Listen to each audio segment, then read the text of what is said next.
to the Comic Corner. I'm your host, Damon. What we do here is news, reviews, and comic book interviews. And today we have our very first... Kelly, guess what? You're the first time we've had on 3 times. That's amazing, but can we talk about... You did not tell me you were going to put that illustration up, and I've been trying not to bust up your intro by laughing when I saw it hit the screen. Amazing. I mean, not my artwork being amazing, but an amazing pull from you. I was sitting around, so for our audio listeners, this is why you need to check out our YouTube page.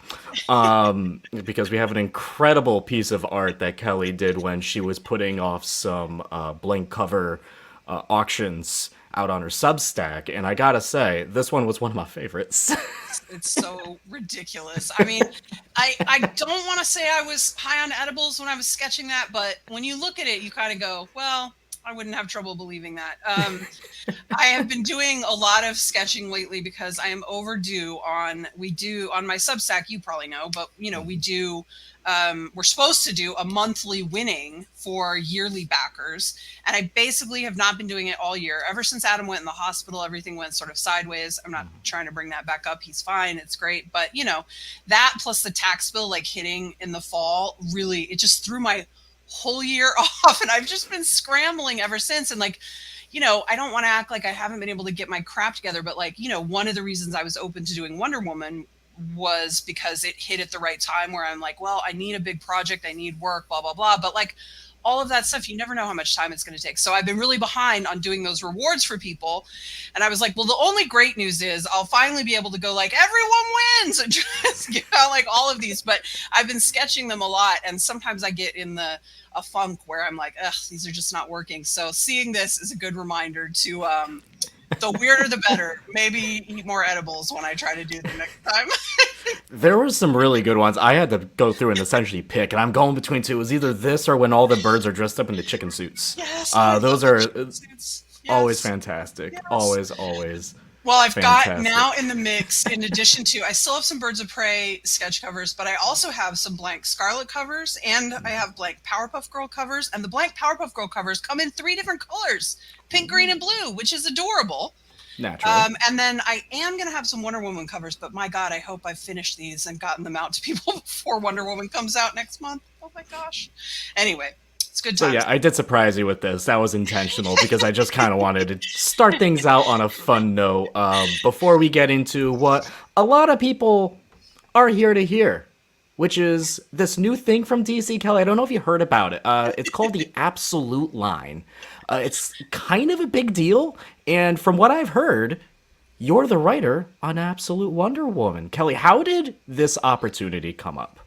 I mean, I think I just... Yeah, really got you lucky. kind of just brought it up. I mean, I think I just got lucky. I think I was on a short list somewhere, and Scott and I have sort of known each other a long time. Since Scott and I first became friends, actually, when I was a reviewer. So that's wild. I'm sorry, my cat is freaking out. If you can hear him in the background, I apologize. And so I think I was on a short list, which, is what you do in your career. You're always trying to do better and bigger work to get on that short list so that you can be considered for something like this. And what I will tell you is, and I don't think this is out there because I haven't talked about it much yet publicly about the book, but I was about 3 days from calling Scott to say I couldn't figure it out and that he was going to have to find someone else. And I really didn't want to do that. I didn't want to do it because Wonder Woman is a dream book of mine, and I really wanted it. I really needed the money, and it's probably the most high-profile thing I've ever done. So you really don't want to fall on your face in that moment. But I just couldn't figure it out. I couldn't. It's a tough assignment to rebuild a character, and I think Diana is particularly tricky because there are things about her that you just can't take away, or she doesn't feel right anymore. And so how do you preserve that center so that she's still going to feel like that truly special character we've all come to love, and not just everything else feel like window dressing? And I can't say some of the stuff that happened, but I wrote a sentence in my in my journal that I was not journal, but in the book I used to like write notes and brainstorm stuff. And I wrote, among all the shitty ideas that I'd crossed out and been like, done it before, we've seen this, that's boring, no, no, no, all these things. I wrote Witch Wonder Woman, and I was like, wait a minute, is that a thing? And then it just started. There were a few other things in the sentence that I can't say yet, but it it opened up to me more than any pitch I've ever done when I hit on that. And I truly was a couple days from calling Scott and like going, you're going to have to find, I know it's a really, that was the other reason I didn't want to fail, was because on top of everything else, that really screws Scott and the absolute line, because, you know, I burned at least a month I was into working on it and trying to figure it out. And they would have had to go to someone else and start over. And, you know, God willing, that person had an idea sooner than I did, you know? So it was a really tricky moment.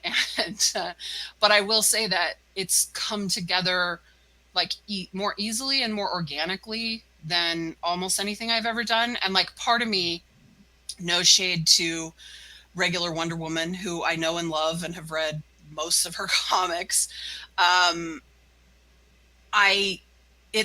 It's so organic feeling. It's almost like it feels like it was supposed to always be this way. Like, again, I don't want that to sound arrogant. It's not like our story's better than every story that's come before, but like it just, because it's this whole new world, and because you're starting from such scratch, there's this way that you can take sort of some of the things that we all feel we've been sort of waiting for in Wonder Woman, and they just organically flow out of this idea in a way that really makes sense for 2024, I think.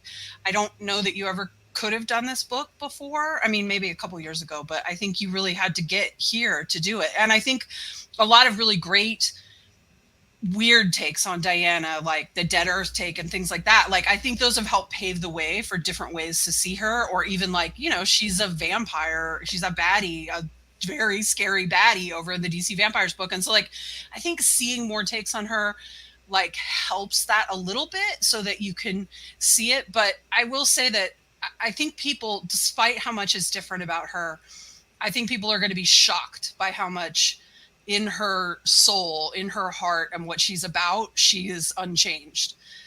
It's my favorite part about it, in fact, because the entire pitch sort of spins around the idea that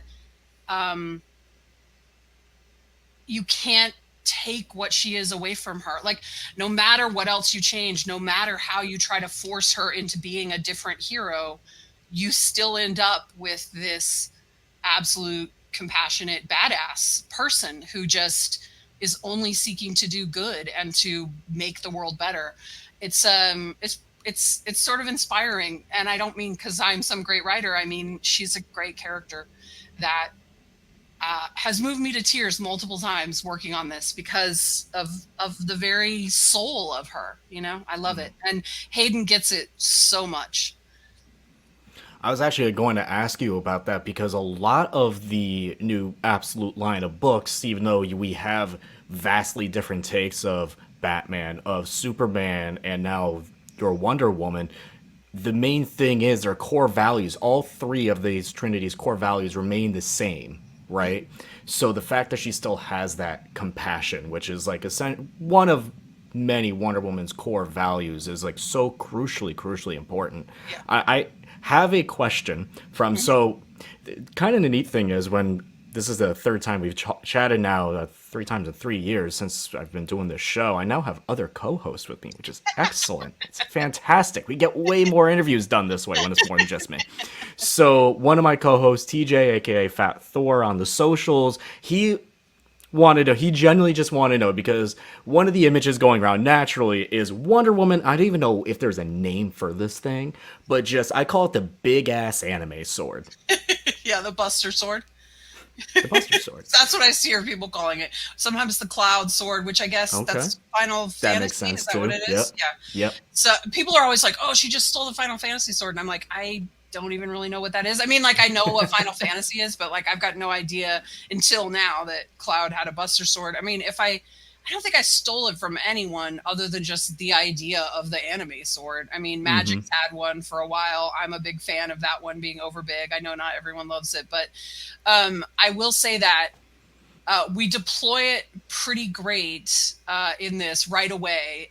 It's a big part of like the first spread, but it's hardly her only weapon. Like, for example, at the beginning of the first issue, that's what you see her using. But at the end of the issue, she's using something different. So it's not going to be, don't expect to see her in every shot. That said, people are loving it. I thought it would be much more controversial. I mean, there are a few people out there who are like, I hate it. But I think, it doesn't, I guess I would say this is a Wonder Woman really loaded down with magic. So just because you see her using this giant sword, it doesn't mean she's cutting off human heads or anything. She's fighting absolutely crazy shit where you need a giant sword sometimes. But like, she doesn't carry that around. I'm going to spoil something right now. Like, you see right away, she draws it from like a small magical pouch on her. Like, yeah. And you know what's hilarious? Because you will not guess the question that he asked me involving this sword, which is straight up, can the sword get bigger? It could be whatever she wants. I mean, honestly, I mean, listen, magic has limitations, and we talk about that too, but, she is playing with a whole different bag of tricks. This is not a girl who was raised on Themyscira with warriors in a beautiful paradise with her sisters. And as a slight hint, that doesn't mean they don't exist. And that doesn't mean she's not interested in finding them and loving them even from afar. Like, let's let it play out, guys. Because honestly, it's hard for me to believe that any diehard Wonder Woman fan wouldn't be into this based on sort of like the values and the like clear feminist, like it's very organically feminist. I think it just flows naturally with that. And I just think, yes, if you want, I saw someone yesterday ask me about Donna Troy, and I was like, dude, we haven't even met Diana yet. Like, can we slow the hell down, please? So, like, yeah, if you're expecting issue 1 to show you all of Themyscira and Donna Troy and other powered type Wonder Woman, like, yes, you're going to be wildly disappointed. But does that mean we're not going to get there? No. It means meet this woman and see what she's about and like fall in love with her, and let's see where we can go. I think it's really it feels incredibly Wonder Woman to me, all of it. So I don't know, we'll see. I'm sure it won't work for everyone, but I'm very optimistic that people will get that we're just going sort of balls to the wall here. My last question on this book before we move in, because you have so many books out right now. It's genuinely incredible. And we have so much to talk about. So my last question on this is, clearly this Wonder Woman has a significantly different design, a lot of tribal elements to her. What was the inspiration behind all of that? So Hayden is our artist, our series artist, Hayden Sherman. They're absolutely incredible. They've got more of a, I don't want to oversell this because this is a very big word to just throw around, but like, it's very Mobius vibes inside our book, like with the monsters and the approach and all of it, and the bigness and the weirdness, and like there is sci-fi stuff too. I think the first issue especially feels a little more magical fantasy because the magic is so prevalent, but it's sci-fi too. It's all these great things, and I think that I forgot your question is what happened, Damon. What? You're good. It's like the inspiration behind all of it. Oh, the inspiration for the design? Yes. So, hell, like, with our first pass, she was in the skirt, and I was like, listen, I don't mind the skirt, but if I'm raised in hell, I want pants. Like, I want pants. Like, if I can fly, I want pants. Are you kidding me? Like, I just think it's crazy. And that's not just swing on any other designs that came before that are maybe appropriate for her, but a skirt is not appropriate for growing up in hell or fighting in hell. It's silly. So we very quickly like threw out a lot of stuff, and we're like, okay, we got to think about what are the things that can code this for people that is Diana, like a tiara and a breastplate and things like that, but like really let it be her own, because she's never seen another Wonder Woman before. She's just building this suit in hell, or whatever she's doing. That's maybe a clue. And so the arm is a big deal. It's all going to make sense. It's incredibly hardcore. A lot of people have speculated online, and I'll confirm this because I don't think it's really a secret, that at least parts of the tattoo are the Hecate image on her shoulder, that's taken sort of pretty directly from Wonder Woman Historia, which I'll just put out a plug for that right now. That's not officially our history, but if you loved that book, or if you want to feel the vibe of this book, I think reading the 3 volumes of Historia you will not regret it. I think they're incredible, dense, beautiful stories that really reposition the Wonder Woman history kind of into what it always should have been, to be honest. So I think that you can see a lot of our DNA in that, though it's not canon, I guess. I'm using air quotes here. But it's all going to make sense. It's everything has a history and a story to it, from Pegasus to I will say this because I said it online over the weekend because of something Scott said in another interview. He had said something about her having a lasso of pain, and it's not called the lasso of pain. I think he's referring to something that's called the Nemesis lasso. No reference, not Tom Tresser. Think more mythology, Nemesis. And that lasso is red, and it certainly doles out more pain than the lasso of truth. But pretty much everything does. Like, unless you're like an insane liar, then it's probably pretty uncomfortable. So yeah, I mean, it's like, but there's a story to that. Why does she have that? Why isn't it the lasso of truth? And by the way, the Nemesis lasso existing doesn't mean the lasso of truth does not exist. We just haven't seen it yet. It's a whole big world. The whole big unexplored world. This issue drops October, very, very, very soon. I cannot wait for it. There's this whole line of Absolute Comics is so cool. Such a, the term big swing has been said a lot, and a lot of things are a big swing. This is, of course, a big swing, but I cannot wait for it. The design, all of this. Very exciting. Very, very, very exciting. But we have so many more comics to talk about because you have just been writing like crazy. So we're gonna move on to Birds of Prey very quickly. But can I just say, yes. For anyone listening, FOC is September 30th. Although, is this coming out before or That's after? coming out essentially for us recording. It's coming out tomorrow. Okay, so FOC is the end of the month. Get your orders in, please. Get your orders in. Go to your local comic shops because you never know with books like these. If you don't pre-order them, these things will sell out. And in this case, I do think this will sell out. I think people are going to be excited about it. I'm sure there will be some controversial takes too, but I think it's going to excite a lot of people. I also think we've got some truly incredible covers. The Dan Panosian one is obviously getting a lot of heat, but there's also a Jeff Deacle that's stunning, and I think Wes Craig did one, like, just really incredible covers. The fan art, by the way, has been such a treat to see that stuff. People are getting really excited about that look for her. It's been fun. Look at this gorgeous Leo cover. My God. Look at this gorgeous Leo cover. And I was actually going to bring up Leo, remember, because a lot of the things about this last arc of Birds of Prey has been, I thought this was so cleverly done, because a lot of the times when you have an instance where you have different artists come in, it may feel like the story's moving around, even though you're trying to tell a continuous arc, but you did so cleverly by using each individual artist to tell the story within the story, because they're going through different dimensions, essentially. When did you know that essentially you were going to do that in this arc?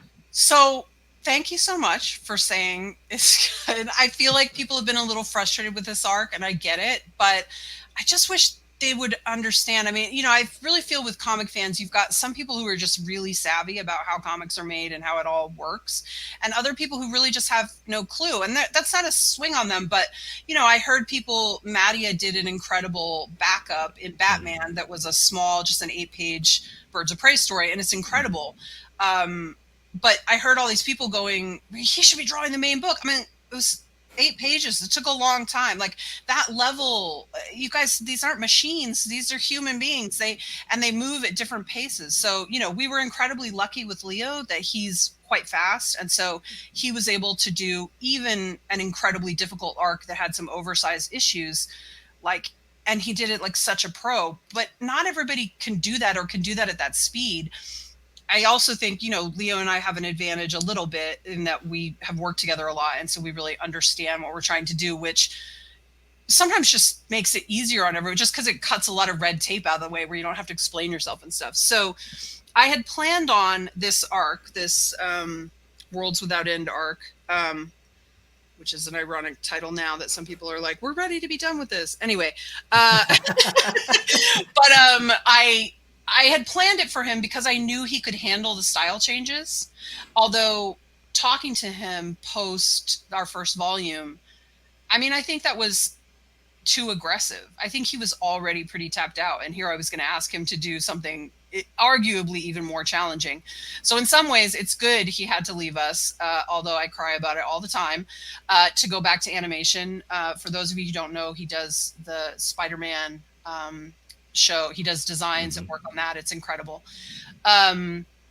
So when we lost him, after talking myself off the ledge, and I just didn't know. There wasn't really time to reconceive the arc. I wasn't sure, you know, because Maya was in the background of all of the first two stories, and like here we were going to bring her to the forefront, and so I didn't want to put that off, but I didn't know how to solve it without using the pocket dimension. But we were short on time, and even if we hadn't been short on time, it's very tricky to find someone who can do what Leo was doing. And so one of the ideas that I had was, well, we could bring in really great artists and just for one issue each, and then we could stagger this. And my editor, Jess, was like, that's insane. We'll be dead. And I was like, I know. But she was willing to try it. And so we got incredibly lucky. We were able to get Sophie Campbell for a cartoon issue where they're in a cartoon dimension. We were able to get Javi to come back and do these crazy, beautiful dinosaur superheroes, or not women as dinosaurs, but dinosaurs and superheroes. We were able to get Jonathan Case to do this sort of really Victorian noir one, and Robbie came in and did the Barda arc. Like, so we got incredibly lucky. And then Gavin was doing the flashbacks and came back for the final. And I just think people don't understand that, like, we had a weakness and we were like, let's just lean into it and see what kind of thing we can make. So this arc was never going to be as smooth as I hoped it would be, as perfect as the first arc was because we were sort of scrambling to try to figure it out. But I do think whether you didn't love this arc or not, and some people did, some people are over the moon about it, it's interesting, at least. Like, it's something you don't get to see a lot in comics because of the limitations and the speed at which they're turned around. And so I also think that for people who are trade waiting, it will be pretty fun, because the way it's going to read in trade is going to be a lot smoother than the month-to-month read. But I appreciate everyone sticking with us. I think if you didn't love the last arc, you're going to be rewarded by a much more traditional arc we're headed into now, with more traditional and consistent art by Sammy Basri. Adriano Lucas is coming on to help with colors. That's not because we let Jordy go. I would stay with Jordy forever and a million years, but she only has so much time, and she's on my Wonder Woman book now. So Adriano has come in. He's doing beautiful work for us.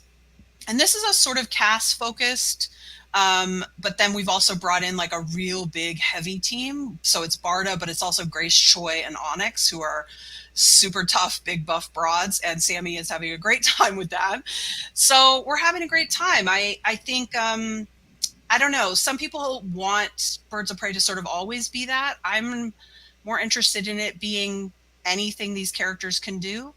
So, you know, we'll see. I hope people will stick around and see if they like this next one. I think for people who loved the last arc, more of the same. It's these great characters, you know, banging into each other and trying to fix things up.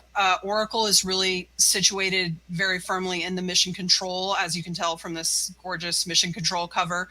And that's sort of how we wanted to use her the whole time. It just wasn't really possible because she was going to be left out again in the Portal arc unless we brought her, and she's the one that the villain wants, so she had to go. So, but this will get more to a more basics, I think, in a good way. In a good way. I hope people will dig it.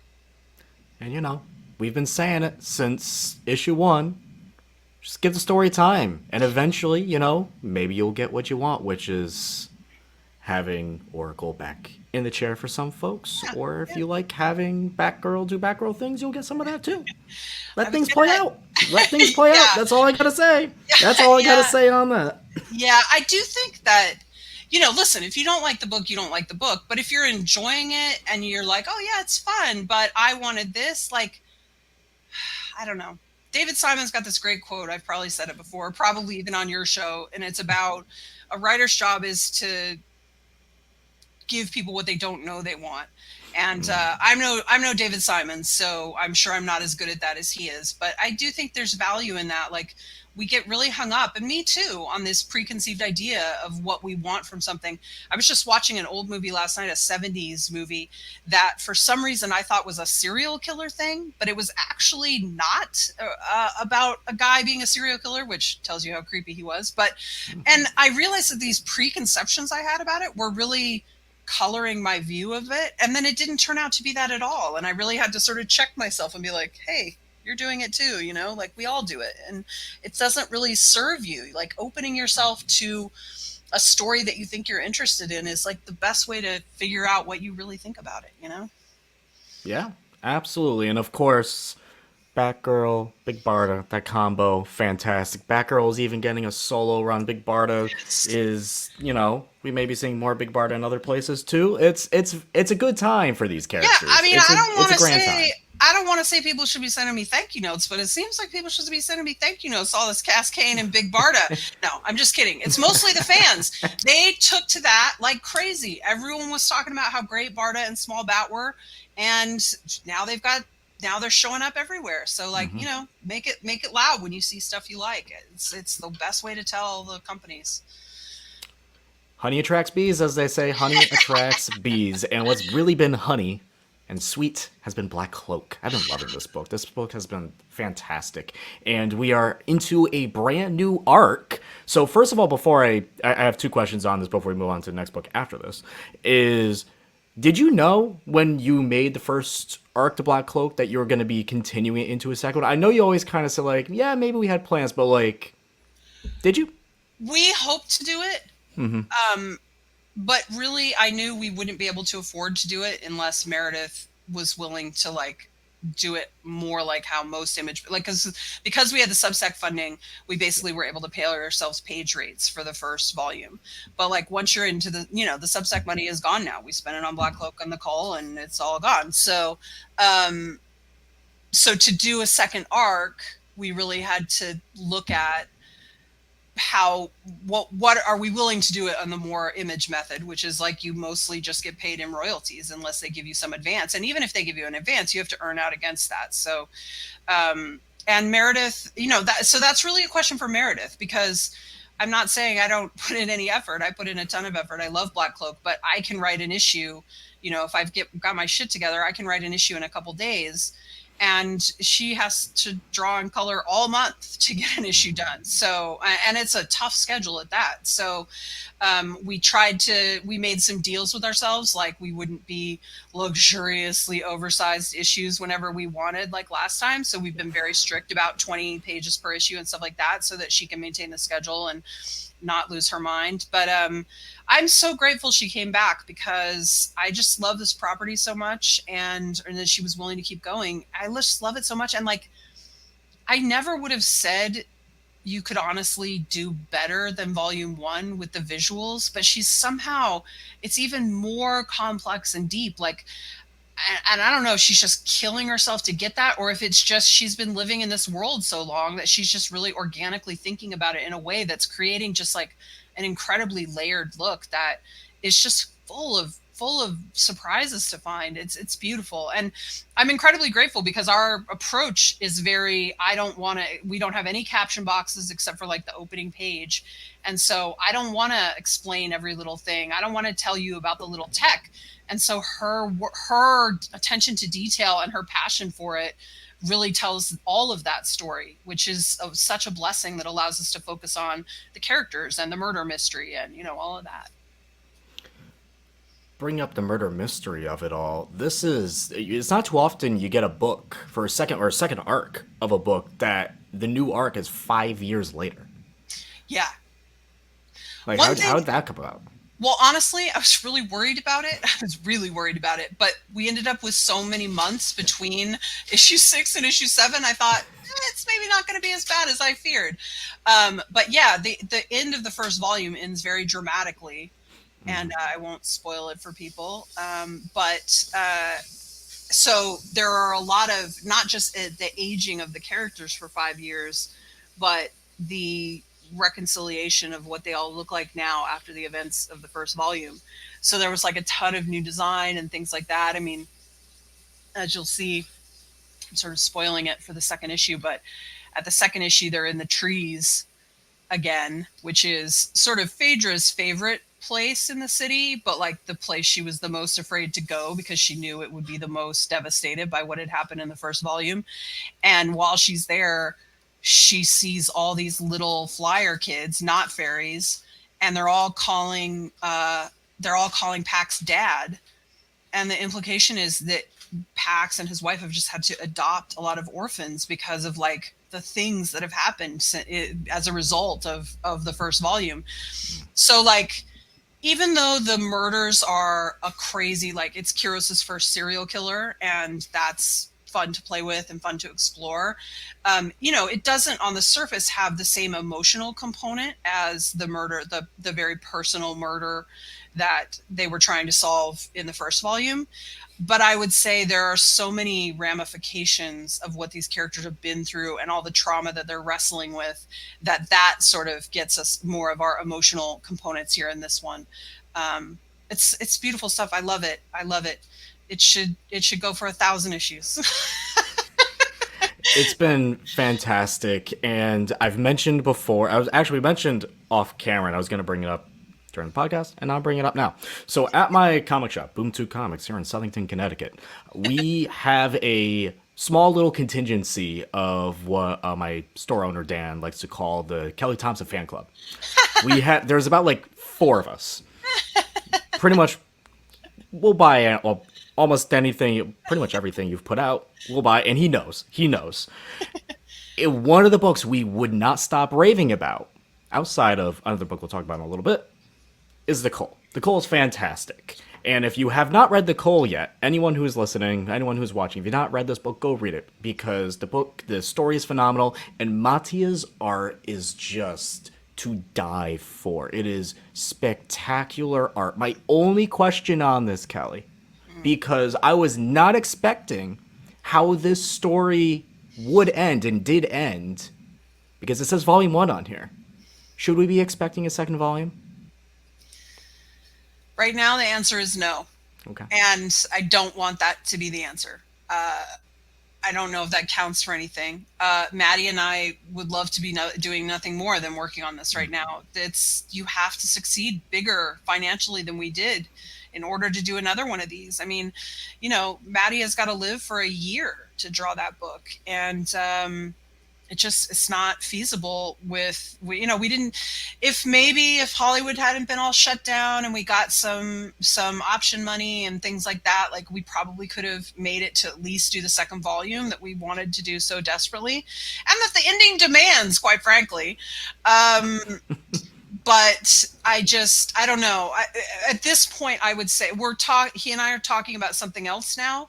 Okay. And that feels exciting, but also weird. But this is just the reality of comics, right? Because I'm sure people are like, well, why, if you're going to do more together, why wouldn't you just do this? And I'm like, because I can't fund that, but I can fund an all new IP at a new publisher or with a Kickstarter or something else. But funding the Cull Volume 2 is quite tricky. So it's I don't know. We've been talking about it for months, about what to do. We do have a new project that we're talking about because we haven't been able to figure out how to solve the Cull. I don't think it means there's never another volume, but I also don't want to be unrealistic about the longer these things go. I think the harder it is for them to get back. So the more time that passes, I feel like the lower our chances are. I don't know if there's some great rich guy out there who really loved the Cull listening to this podcast. Get in touch, and you can be our new publisher, or not our new publisher, but our new backer. I don't know. I wanna believe it's going to go another way. Um, I'm not good at giving up on hope. It's not, but I sometimes hang on too long for my own good. So we'll see. I will tell you that there are really great plans. There are really great ideas. There's some crazy shit that we'd love to do. So I don't know. We'll see.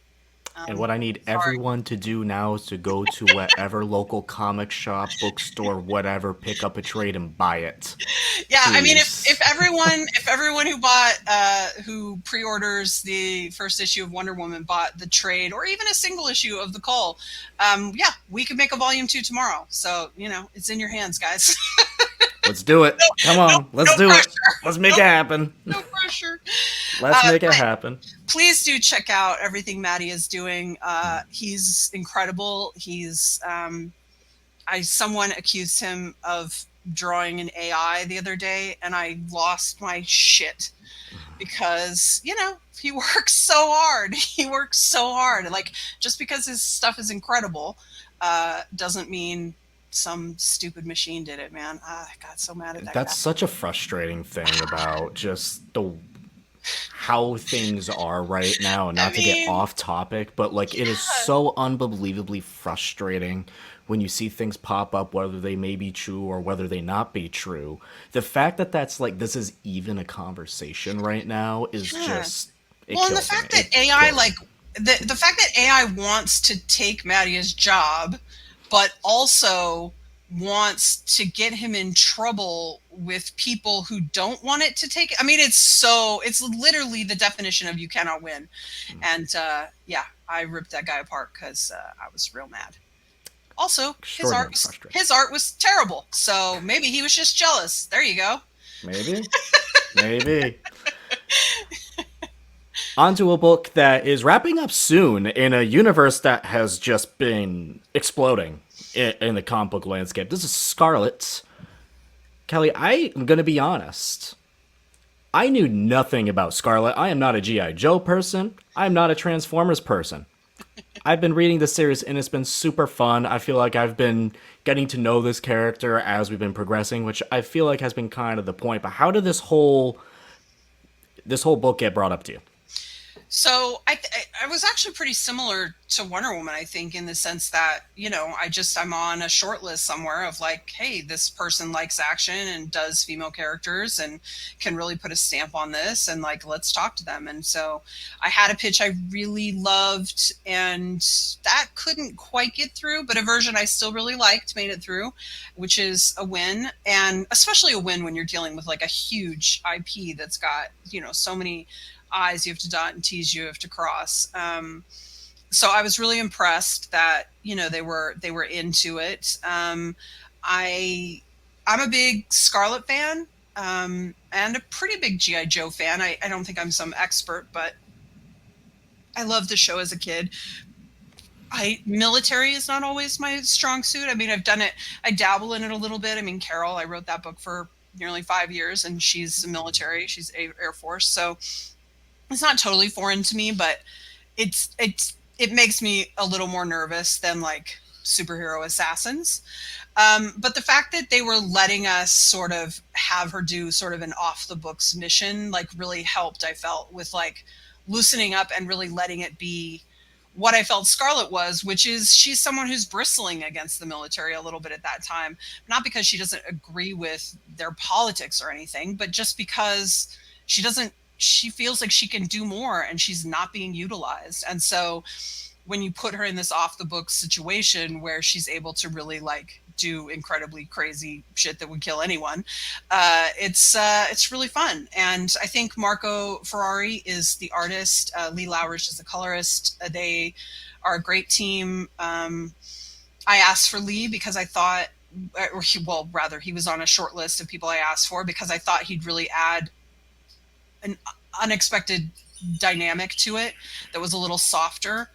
and a little less sort of shiny and over the top. And I really am very happy with that. I hope Marco is too.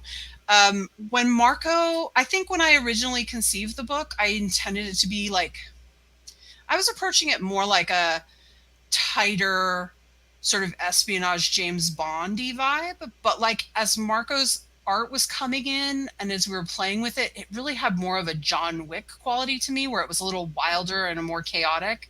And so I did try to lean into that, and I think we ended up marrying it pretty well to the original intention versus the final execution. Marco's been a lot of fun. You can really tell his affection for everything when he's drawing it. Like he's very into it, especially like ninja stuff he loves, which made him a particularly good fit for.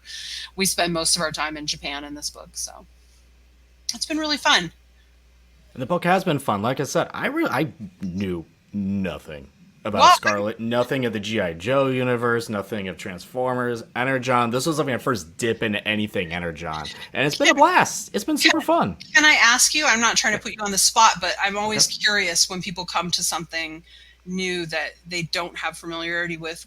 Was there something in particular that like spoke to you, or where you felt you really understood the Scarlett character in the series, or just in the approach or anything? For me, it's just been when you have like the little flashback moments, right? And it's small things like that. Yeah. Like it's especially in that first issue.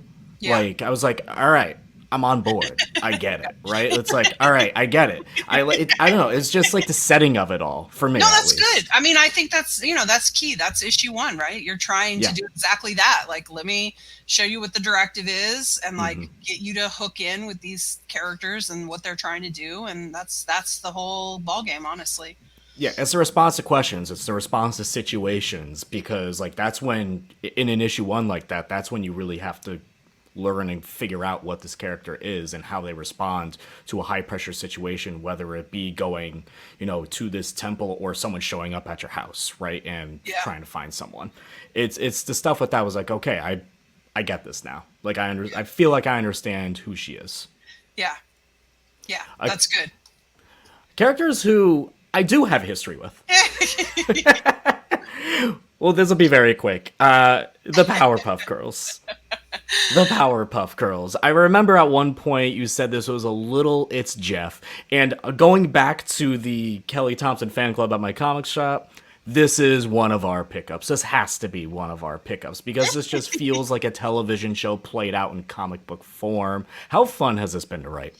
I loved it, honestly. I was so overworked while I was doing it that like all my scripts were late, which is terrible, but you should never do that. Don't do it. Don't be like me. And my editor, Nate, he was like, well, do you want to do more? And I was like, I can't believe you're asking me that. All my scripts have been late. I was like, but the answer is yes, I do want to do more. I just can't do it right now. And it was one of the hardest I've tried. I really looked at my schedule to try and figure out if I could find a way to squeeze it in, because it was pure joy doing it. I did. I compared it to Jeff early on, but I wasn't sure if when I was doing it, it would feel like that, because, It's Jeff is a totally different format. It's very short scripts. It has no dialogue. The Powerpuff Girls have tons of dialogue, especially if Mojo Jojo's around. And, so I wasn't sure if it really would feel like that, but it did. It did just feel like writing a cartoon. And there was something really freeing and fun in it, where you just didn't have to worry about everything. The characters are just like very adorable archetypes that I just gel with, and finding funny ways to push against what makes them that way is real joy for me anyway. And so yeah, it was great. And you could do like really crazy sci-fi hijinks. The sky's the limit to what you want to do. And honestly, I don't know if we talked about this before, but do the Powerpuff Girls have one of the best rogues galleries in all of comics? I posit yes. They're so good. Yeah, him and Mojo Jojo just as like a top two. That are like, Yes. you want to talk about like a dynamic top two. And then you got Sedusa and the Rowdy Rough Boys and Fuzzy Lumpkins and just all of these crazy, amazing villains. What's the princess one? What's her name? I always forget. Oh my goodness, I can't remember her name. I know exactly who you're talking about. And in issue 3, which is out next week, I believe, oh shit, is it this week? Oh my god, it might be tomorrow. Oh my god, I'm the worst. I'm the worst. Anyway, I got to create my own villain. So Ooh. who knows? Who knows if they'll make the cut long term? But it is a character that I created way back in, God, I don't want to date it. I wanted to do storyboard art for Powerpuff Girls a million years ago when I was just a little snot-nosed kid, sort of. And I created this character called Miscellaneous Villain 432. And I did this like very shitty design or whatever. So I sent the said shitty design or a version of it to the artist. I'm like, listen, you don't have to do this. Do whatever you want. But like, this was when I originally thought of it. This was like what he looked like. And so they did like a much better take on it. And yeah, so I mean, talk about dreams coming true. That guy's in a Powerpuff Girls comic. So it's pretty Incredible. fun. And Yeah. that's actually really cool that, they're pretty lenient with an IP like that. You're just able to make a character. I'm like, sure, let's go with Yeah, it. yeah. I mean, That's they own awesome. it. They own him now, but that's okay. That's what he was in. That's what he was created for, to be owned by the Powerpuff Girls, so that they could kick his ass all the time. Week after week after week. He's got a great appearance in this last one. I mean, the Mojo Jojo issue ended up being my favorite of the 3 that we did, if only because of the when he's going into their dreams, especially Blossom and Buttercup's dreams. I just found really charming and hilarious, and it was so well drawn. But this one obviously has a special place in my heart since I got Miscellaneous Villain in there.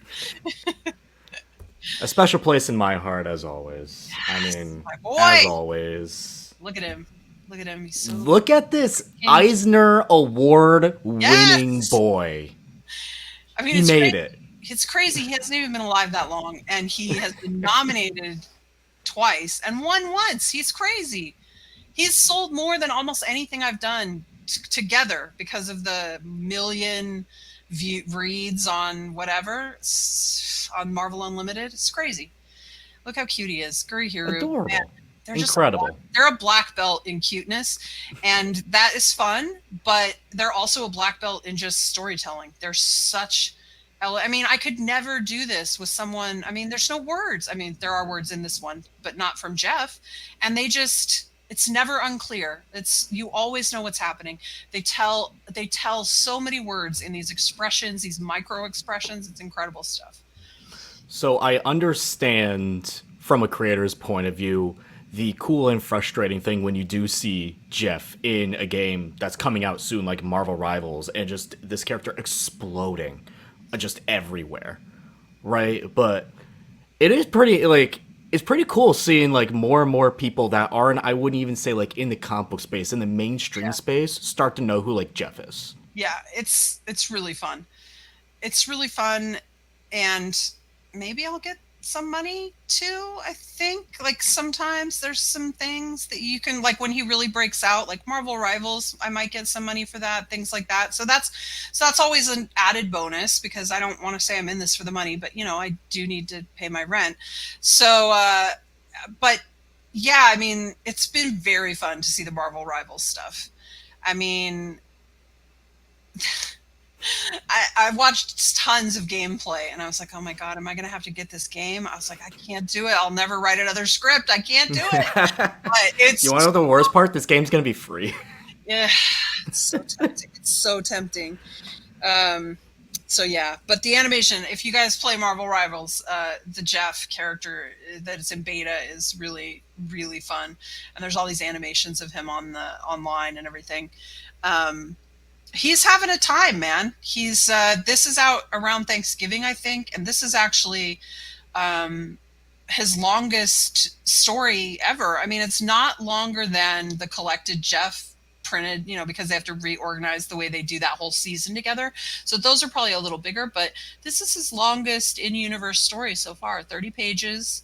It's got Gwenpool, Kate Bishop, Fuse, and America as guest stars.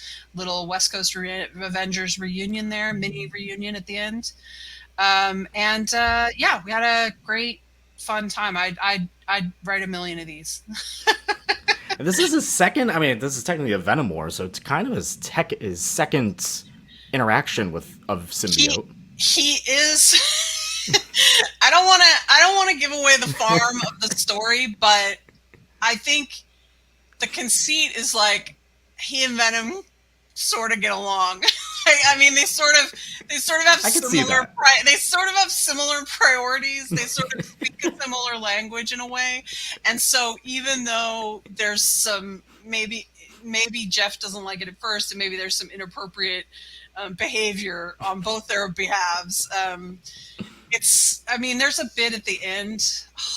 I'll just tell you offline because I cannot say it on. Okay. But it's one of my favorite things I've ever fucking seen, ever. Not just Jeff do, but anyone do. It was so funny. Oh my goodness. Relating to Jeff and Venom and the nature of Venom, and it was really fun. It was. I just did the lettering pass on this this weekend, or the proofing pass on this weekend, actually, and it's turning out super cute. And it was really wonderful to get to play with those West Coast Adventures again, too. I mean, I miss Kate like crazy. I miss all of them, but Kate the most, of course. And my favorite. Fun, yeah. My all-time favorite character, Kate Bishop, right up there with Clint, because Clint's an idiot, and I love him to death, even though he's an absolute moron at times. My last question of the night. The night. It is Jeff related. Okay. And it has to do with both. So we've been seeing, absolute universes. We've been seeing ultimate universes. And we've been seeing a Marvel Rivals version of Jeff that is sort of doggish more than cattish, as we kind of have in like these version of Jeff.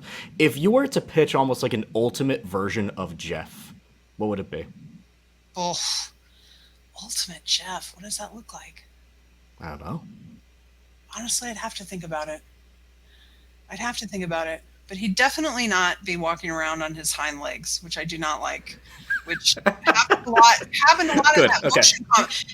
in that motion comic. And I wrote all those motion comics, and I'm not trying to swing on it, but I wish they'd coordinated with me a little bit more, because I just don't think it was the way they did it. It didn't make sense to me. Like, I didn't recognize that voice sounds they were using, and him walking on his hind leg. Why would he do that? He doesn't walk on his hind legs. I mean, he might. Cats walk around, or dogs, for that matter. Yeah, I mean, he sits sometimes, but he doesn't like. Yeah, kind of like that. He's sitting. Yeah, he's sitting. Yeah, he's sitting on that cover. He sits all the time. But I do think that it's one of those funny things where, depending on how he's being drawn, what he can or can't do is a little different, I suppose. So some of it is just accounting for that. I mean, Gurihiru and I have a very round boy approach to him, which I think is sort of his default shape now, which I think is perfect. It feels right. But I actually think it was Kevin Labranda that did because this version of Jeff is even more round than when Gurihiru drew him in that incredible Expo poster that he went viral on, where he's like wearing a harness and everything. Like, that's a version of this Jeff, but that's much longer and sort of more realistic looking. He's like slowly turned into this round shape with a mouth, and man, I'm here for it. I just think it's great. Man, I hope New York Comic Con has those plushies that they had at San Diego Comic Con, because I missed out. I was able to get one, but only through a connection, not through the actual con, and it would be great if they have more of them. They did briefly, I think, have them on previews, but I didn't get there in time. And so now it's just like $100 ones on. It's $100 ones on eBay. So shame. Come on, New York Comic Con. My only pitch for Ultimate Jeff. This is it. It's exactly pretty much Jeff. But instead of like almost like great white shark, little baby boy body, just a weird hammerhead shark head. Literally everything about him is the same except the hammerhead shark head. And I could just imagine him just being like, Holy shit, you've just given me an idea for something we could do. It's all yours. I'll send you an email. I'll send you an email when we get off. We can talk about it. It's all yours. Oh my god, I love this. Shit, Damon. I'm sorry. No, it's good. It's good. Maybe we have to call this guy Damon in honor of you. I don't know, just Damon and Jeff. That sounds a little. I'm not sure that's right. We'll have to talk about it. We'll talk. We'll workshop it. We'll workshop it. We'll workshop it. Either that, or we just give Jeff legs like this. Either Yeah, that. I mean, We'll figure it out. He wants to be Black Canary so bad. He's never wanted anything more. I want to be Black Canary. Oh my goodness. Do wish I could put him in that book so bad. He would fit right in. I mean, can you imagine Jeff and Barda? I mean, you can, because I've been drawing a bunch of cartoons on them on the front of comic books. But, you know, I just feel like they would be very fun. Maybe King Shark can have almost like a little guy like that. I think Marvel might have something to say about it. But it's not, but it's Geoff, like Joffrey. I can see myself getting sued immediately. I'm excited about my time in court with the Disney lawyers, Damon. Thanks a lot. It didn't come from me then. Oh yeah, now you don't want credit. Oh my goodness, Kelly, it's been an absolute pleasure. Thank you so much for taking the time, as always. Before we go, is there anything else on your docket that we haven't talked about? Actually, something huge coming up that we're my going to goodness. announce. I think it's going to be announced this fall. I think they had wanted to announce it at New York City Comic Con, but that I don't think is going to happen. I don't think there's not going to be time for them to have shit pulled together enough. But it's something big. I think people will be excited. Is it as big as Wonder Woman? No, but it's big. Okay. It's big. There you go. There's your tease. Yeah, I think it's I think like my base, my people who are into the kind of stuff I do, it'll be a nice fit. So that's great. And honestly, if I'm doing that thing that gets announced and Wonder Woman and Birds of Prey and some Jeff, I mean, Black Cloak and a new book with Mattia, whether that's the Cull, I mean, man, that's the dream. If I could just be better with money, we'd be fine. For all of us. For all of us. Yes. Anyway. Kelly, thank you so much for taking the time. As always, make sure you like, subscribe, everything here at the Agents of Fandom YouTube channel. Be sure to keep out for even more interviews. And next time Kelly comes on, she'll be able to talk about this secret project like she just did with Birds of Prey not too long ago, because you teased that. I think it was like a year or so ago you teased that, and look what that came out to be. Yeah. Incredible. Look at that. All right, that'll do it for this issue of the Comic Corner. Make sure you Thanks go... so much, Damon. Of course, make sure you go support your local comic shops, go read some comics, and until next time.